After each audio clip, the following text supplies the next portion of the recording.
human libraries borrowing people instead of books. Imagine walking into a library and borrowing a person instead of a book. That is the idea behind a human library.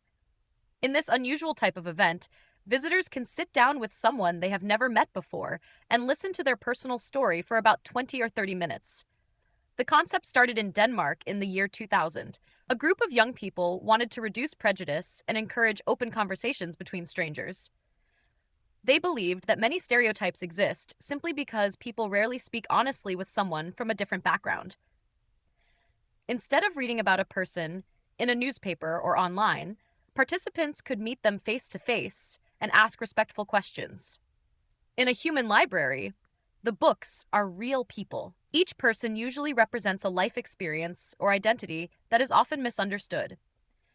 For example, a visitor might choose to speak with a refugee, a police officer, a former prisoner, a person with a disability, or someone who changed careers later in life. The title of each book is normally short and simple, such as The Taxi Driver, The Cancer Survivor, or The Woman Who Lived Abroad for 20 Years. Human libraries are now organized in many countries around the world, including the United Kingdom, Canada, Australia, Germany, and India. They often take place in public libraries, universities, schools, festivals, or community centers. Some events are even organized online through video calls, which allows people from different countries to participate without traveling. Before each conversation begins, visitors are usually given a few important rules. They must listen respectfully, avoid aggressive behavior, and understand that the discussion is based on personal experience rather than debate. Readers are encouraged to ask honest questions, even difficult ones, but they must remain polite throughout the conversation. Many participants say the experience changes the way they see other people. Someone may enter the event with strong assumptions and leave with a completely different opinion.